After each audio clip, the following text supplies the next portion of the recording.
Welcome back here to Good Day Kentucky. I'm joined now by author Jean Shafiroff, here to tell us about her new book, Successful Philanthropy, How to Make a Life by What You Give. Thank you for coming on the show. And Katie, thank you for having me. I have to say, you look fabulous in the red. It even matches your book. Thank you. So talk to us about the premise of your book. Yes, I wrote this book, Successful Philanthropy, How to Make a Life by What You Give, to encourage people to get involved in the process of giving. And I believe that anyone can be a philanthropist. If you have large sums of money, I believe you're obligated to give, but when you don't, you can give your time and knowledge, which are so important and such valuable resources. And I like in the book you talk about getting children involved. For parents watching at home, why is it important to teach those lessons for kids, and how can you put that into action? You know, Katie, our country is built on philanthropy. 200 years ago, people were giving and helping out in communities. And so moms and dads, you can start the process by teaching your very youngest children to be kind and to share. And then as they get older, you can choose a cause or an interest together and then maybe volunteer together. And it's a real bonding experience. So you mentioned choosing a cause. Do you have any advice on picking the right charity?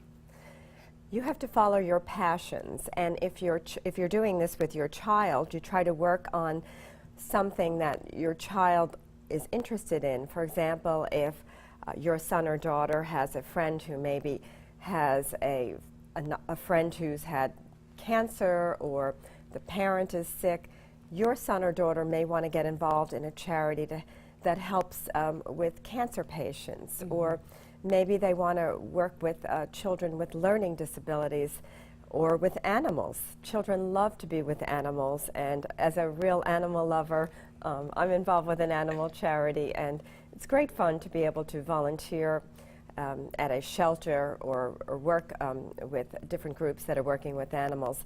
There are age restrictions generally, and from shelter to shelter they do vary, and generally you can find that out when you look.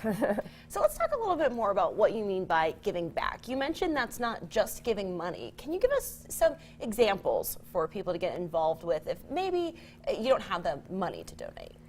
Yes, you can give your time by volunteering or your knowledge. For example, when my daughters were young, I served as a class mother at the school, and we were involved in a lot of the bake sales. I must have baked 2,000 brownies in my life.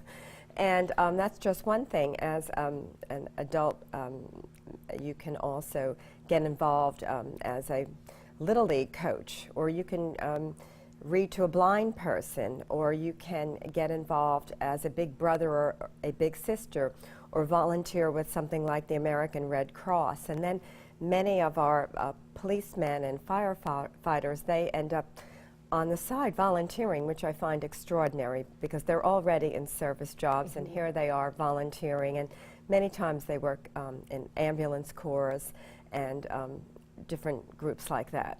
And we know you go over all of these lessons and give people tangible tips in your book, so we appreciate you coming on the show to tell us all about it today. And Katie, thank you so much, and I'm thrilled to be here. Thank you. Thank you again. Let's put up all the information on the screen so that you can go and get a copy of the book. You can also follow Jean on Twitter. We have her website there. We'll post this over on our Facebook page and website for people to find as well. Thanks again, Jean. Thank you, Katie.